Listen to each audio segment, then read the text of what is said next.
Hi everyone, and welcome to this week's episode of Low Season Traveller Insider Guides. I'm Jed Brown, your host for this week's episode, and today we're bringing you one of the most important podcast episodes I've recorded in quite some time. We've all seen images of Sri Lanka on the news recently, amid the turmoil of the ongoing economic crisis which the island is going through. But what is the reality behind the clickbait headlines? Are there any tourists in Sri Lanka now? What's the experience like? Is it safe to travel to Sri Lanka? And indeed, is it right to travel to Sri Lanka right now? We caught up with Sri Lankan local Chalana Perera from Retrace Hospitality, who's on the ground in Sri Lanka as he paints an accurate picture of the blossoming, truly regenerative tourism which is happening just now. Have a listen and prepare to be very pleasantly surprised. Enjoy. So, Chalana, you are most welcome to the Low Season Traveller Insider Guides podcast again. Great to have you on the show again. How have you been? I've been good, Jed. Thanks very much for reconnecting. It's been several months since our initial recording about Sri Lankan tourism, so I'm very happy to be on air with you again. Thanks. Oh, you're very welcome. It's great to have you on. And you know, since we last spoke, a good few months ago, obviously things have changed in Sri Lanka a little bit, and that was why, one of the reasons why we wanted to get you on the show again. We always want to get you on the show, Chalana, obviously, but I think, what we're seeing at the moment on our news channels here in the UK, certainly, and I'm sure it's the case worldwide, is we're seeing, a lot of horrific sort of stories that are coming out of Sri Lanka, and I thought it would be great to, for our audience to have an understanding as to what the reality is right now in Sri Lanka for people in the tourism and hospitality industry. But before we get into that, just to remind all of our listeners, tell us a little bit about your background, and indeed you've got your own organisation in hospitality, Retrace Hospitality. Tell us a little bit about that. Yeah, sure. I advise private investors, developers, and operators in Sri Lanka's growing hospitality and tourism sector. My focus and specialty really is on regenerative development. So that's focusing on regeneration. And I started this advisory practice at the end of the, or let's say towards the end of the pandemic, or because of the pandemic, seeing the necessary, the need for transformations amongst the sector, where we need to be more conscious, we need to be more aware of the entire value chain. So that's what I do. I work across asset classes within the industry, and I work from the initial concept development stage all the way through to asset management of existing properties. These could be plantations, these could be private hotels, independent boutique hotels, larger chain scale hotels, or new developments. And I'm really looking at taking tourism and hospitality to a level where it is not just sustainable, because that's not good enough anymore, but it is really regenerative, continuously improving through the cycle and having a focus on the people, communities, the planet, the environment, and of course, a purpose that then drives ultimately profits as well that are sustainable. Perfect. And it's obviously it's the right time. It is the right time for this kind of approach. And it's interesting how, we are talking more now these days about regenerative tourism as opposed to sustainable tourism. And I've noticed that shift certainly on all of the different channels that I follow. And like you were saying there, sustainable, it's kind of these days now it's not good enough. That's almost like the lowest bar, right?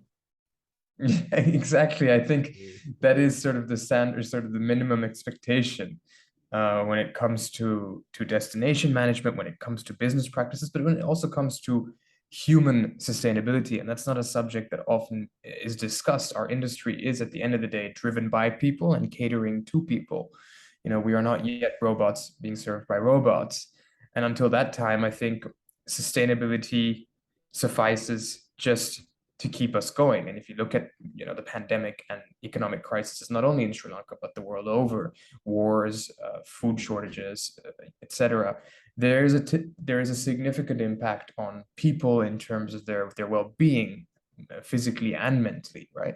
So how are we able to sustain the industry if it's just going to be, okay, sustainability, but actually we need to talk about making it better, making it more enjoyable for guys like yourself and myself to stay a part of this business, to keep at it despite the challenges and the hurdles that have been thrown in our face continuously over the past years, right? So regeneration is very much the need of the hour. It is a timely shift and a timely transformation, but it is also, it needs to be tackled and addressed differently, I think, right? So some of the pioneers in the space of regeneration and regenerative tourism always remind the wider markets that it's not like adding an adjective like culinary or medical or eco or wildlife or whatever tourism. Regenerative tourism isn't a type of tourism. It's actually, one, a mindset shift, and two, a systemic approach to managing organizations, entities, or businesses or destinations. So is it regenerative? And you can have an urban hotel that is regenerative. You can have a resort near a national park that is regenerative. So it's understanding really what regeneration means, and that is a little bit more complex than just sustainability and having measurements or activities that are trying to mitigate negative impact, right? Absolutely. And I suppose it's particularly relevant. I guess, right now, in Sri Lanka, Sri Lanka is a destination that has always been a very popular and successful tourism destination. And I suppose now, that's even more important than ever before. But I suppose, for our listeners out there, just give us a little bit of an overview as to what it's like on the ground, so to speak, in Sri Lanka in terms of tourism and hospitality just now. Yeah, that's a great question, Jed. And I think, me on the ground as a local business owner connected to the industry versus what it's like for a traveler coming in for the first time or for the second time, or even for an expat who's resident here. Everybody has different flavors to their story. What makes the headlines is often an extent of sensationalization, but really what Sri Lanka has witnessed in the past several months is something that has never happened in our independent history, right? Really an uprising of the people, from the people, by the people, rich, poor, business owners, employees, investors, developers, operators. The whole gamut of society has just said, you know what, enough is enough when it comes to mismanagement and corruption. And so there is a fantastic energy and a drive and a hunger and a healthy appetite for positive change across the country, right? And this is at a time where we had the pandemic. Prior to that, we had, terrorist attacks and a civil war. So we are fortunate to have a strong brand name, brand Sri Lanka. Mm-hmm. And we are reminded on the ground, to answer your question, that, we have something to live for. We have something to work towards, to fight for, let's say. And that is that the paradise island that we are. And I think that's really what on the ground people are recognizing. Yes, we have a serious crisis with regards to what we have become dependent on as quite a thriving middle income, prosperous economy and one of the wealthiest in the region. Now we recognize, okay, we borrowed a lot to finance projects, developments, and a lifestyle that we couldn't particularly afford because we weren't producing enough as a twin deficit crisis, right? But how a lot of us are seeing it is that means, okay, we can't afford to import fossil fuels. And that shouldn't be a good thing anyways, right? So it is recognizing the need for really systemic change and long-term improvements across the board. And tourism and hospitality are really about the destination, right? People are not coming to Sri Lanka because of the politics. They're not coming to Sri Lanka per se because of the businesses or the industries.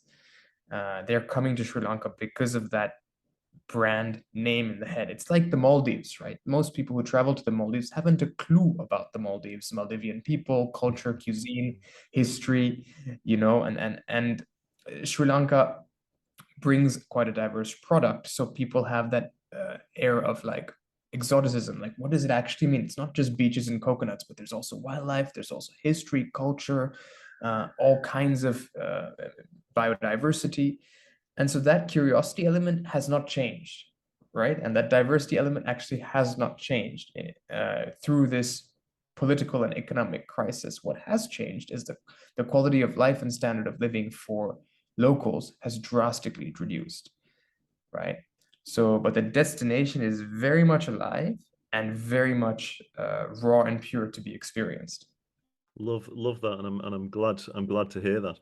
One of the one of the things that we see certainly from from a UK outbound market is when a destination is going through a troubling period, whatever that might be. And I'm reminded of a few different examples of this. In Turkey some years ago, there was a major earthquake, and a lot of people were thinking, is now actually the right time to go to Turkey when we know that in some way, shape, or form, people have suffered so greatly. We recognize that they have a need for tourism for economic purposes. But is it right that we go on something as whimsical as a vacation to a destination like Sri Lanka when the Sri Lankan people have suffered? What's your take on that? That's a fantastic question, Jed, and something that I think keeps those of us that say, responsible tourism or ethical tourism are at the forefront of the agenda and the core of what our businesses stand for. It's something that might keep us up at night at times. And I think, I've had this over several months. A large part of my network, I mean, a lot of my life was spent in the West, and people contacted me saying, is it appropriate? Shall we cancel? Shall we travel? And I think the question to be asked is, okay, you recognize that there are things on the ground happening in your destination that perhaps were not a part of the package when you originally booked your holiday, right? When you planned and dreamed and did all the research. The news is constantly changing. So how responsible are you as an individual? Where do you draw your ethics and morals? And this is a difficult question. But and there is a question of as well, okay, if they need the income, it's needed for the economy. Foreign currency is a big driver of Sri Lanka's economy, and therefore tourism has a massive impact on that.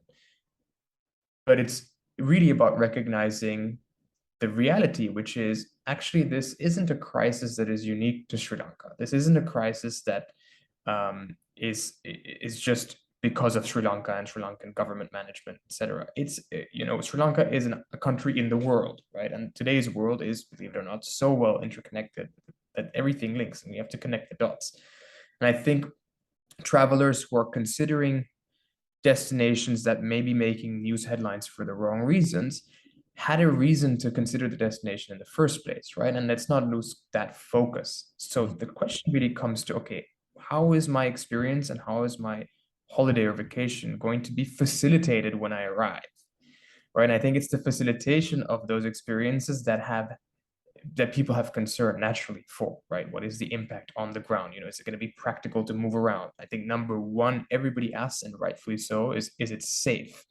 Is there violence? And I think that, that's where media sensationalization makes it quite difficult, right? Because the images they show are always the ones that catch the eyes, which can be more aggressive or have fire or, masses of people. But frankly, 99% of the country is as calm as it was a year ago or 2 years ago. There's birds chirping, sunsets and sunrises the same way it is every day.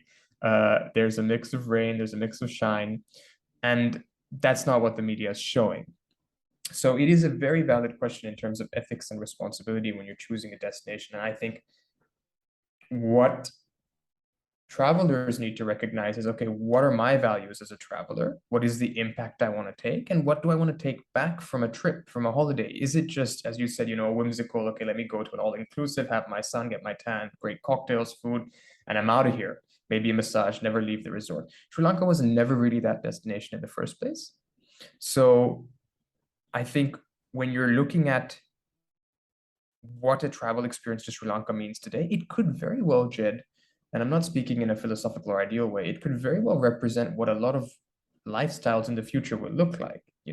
Fossil fuel free. That means we're getting on bikes, electric transport, using public transport in countries where public transport infrastructure was not always at the level where the source markets are coming from, right? It's not up to Western levels, but we've got a train network that's extensive. And now tourists are traveling on trains on routes that were typically not tourist train routes.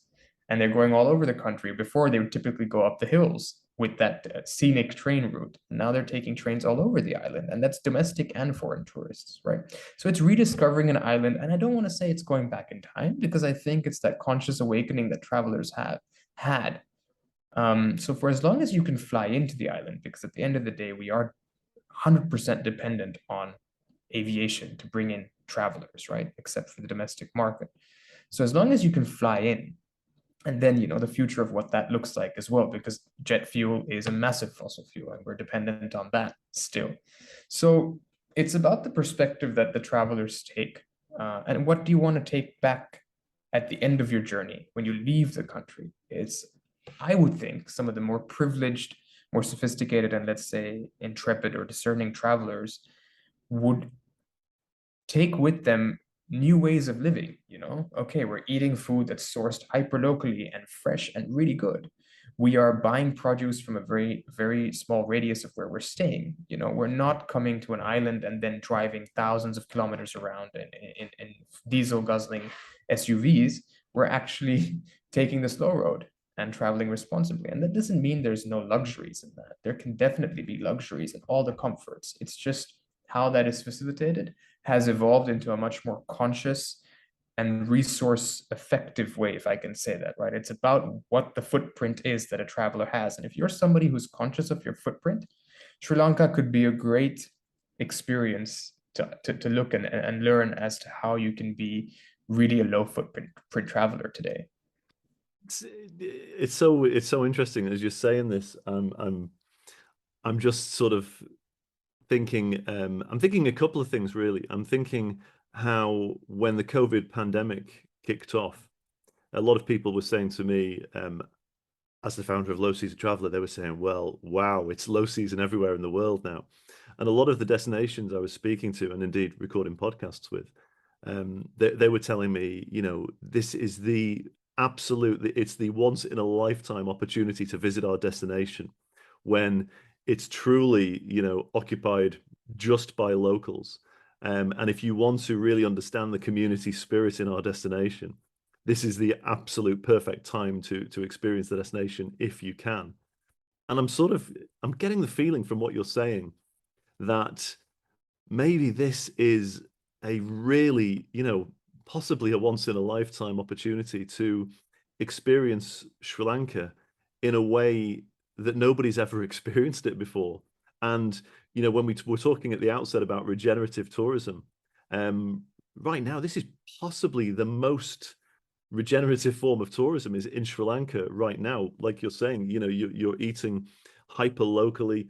Everything that you do is benefiting the local, the regional local economy where you're staying.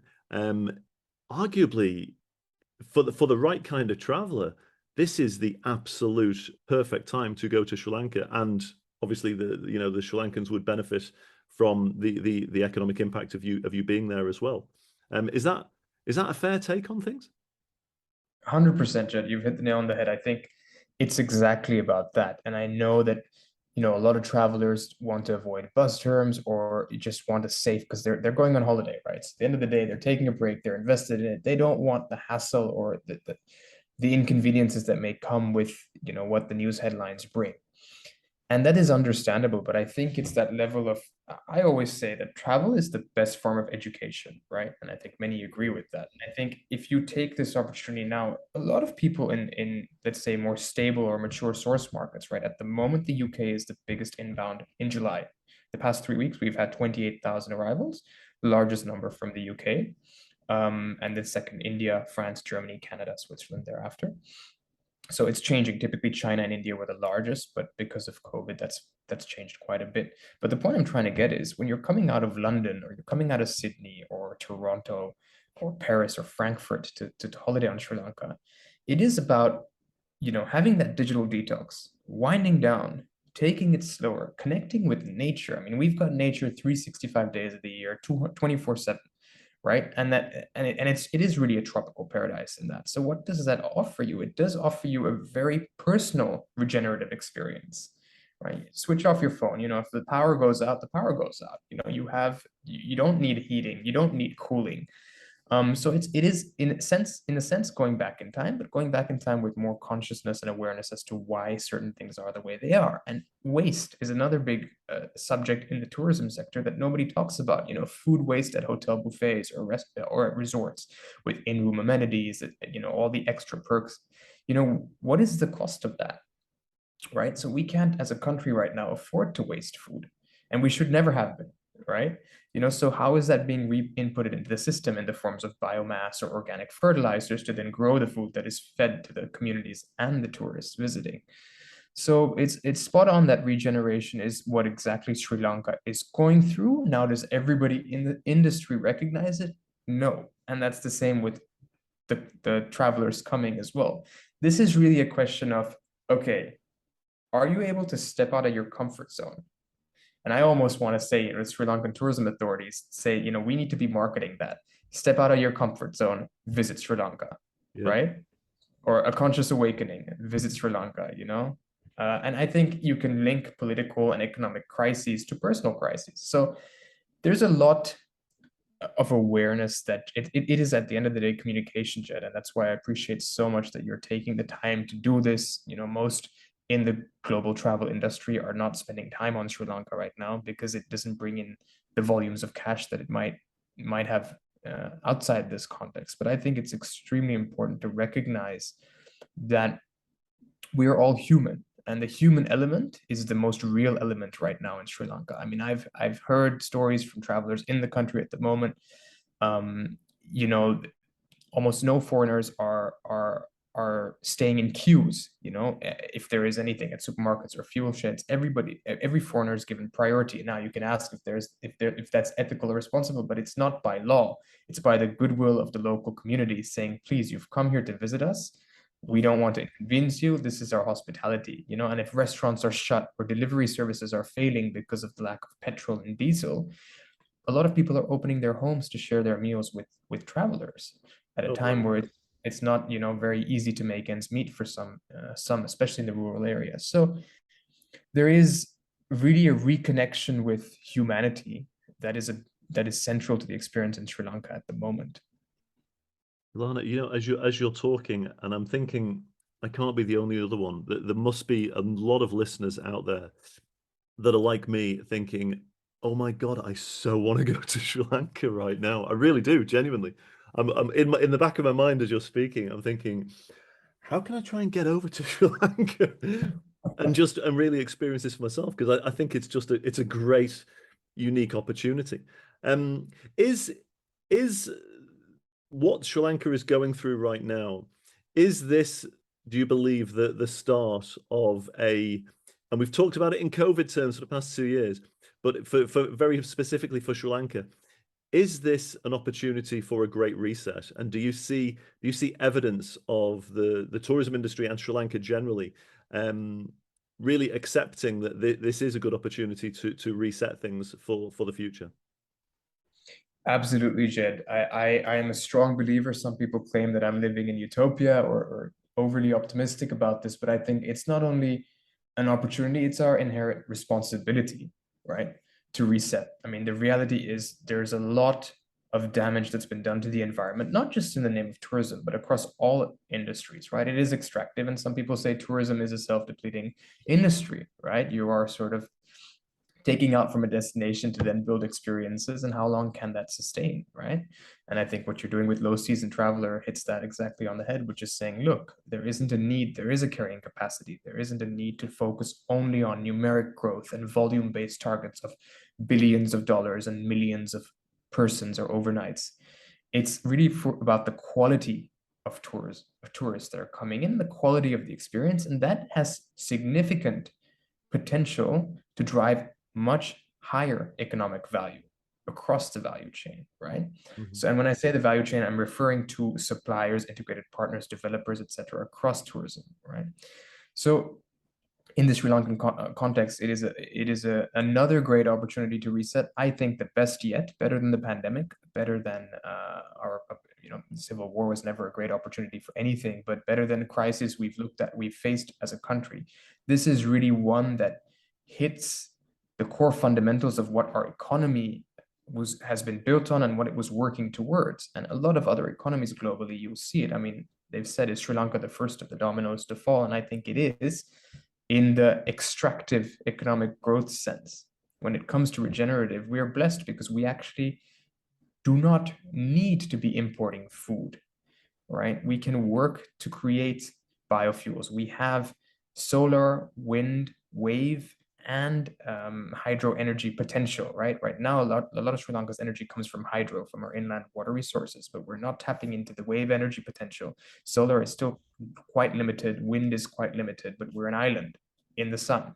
So the opportunities for change are massive in that regards, and I can go across the entire vertical. If you look at furniture for hotels, right, where are they being built, with what materials, where are they coming from? The construction of concrete resorts, is that necessary when we used to have phenomenal structures made out of mud and clay and stone and earth? So there's really a lot that can be reset in that regards, and the mindset of the experience. Are we catering to tourists who say, I want to stay at brand X or brand Y because they have this? Or is it, hey, you're going to come to Sri Lanka, we're going to show you what the Sri Lankan experience means? It's not now the tourist tells us what they want, it's we offer them what we have. And we have a lot to offer, right? And I can go down the list, 26 national parks, um, hundreds of inland lakes, water reservoirs, dozens of massive rivers, all of these opportunities for adventure and really low footprint travel, where you take care of the environment, you learn about the environment and ecosystems. And actually, a lot of people can visit Sri Lanka and leave with an entrepreneurial mindset on how to start a new business, be it creating natural fibers or creating organic food products, creating natural dyes and inks, recycled packaging. These are all industries that are going to grow in this country as a result of this crisis, right? Absolutely. Shalana, I think everything that you're saying. It's just it sounds like it is a great opportunity for a reset, and it sounds like you were saying. I think other destinations will be forced in through all kinds of reasons. The price of fuel crisis at the moment, which is really starting to bite, especially in aviation.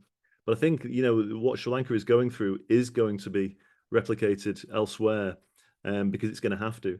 And I think that's why it's really important to for all of us to watch what happens in Sri Lanka, because ironically, I view Sri Lanka as truly leading when it comes to what we're talking about now is regenerative tourism. We've always talked in the past about looking at destinations like Costa Rica, who have always been sort of very good in this space.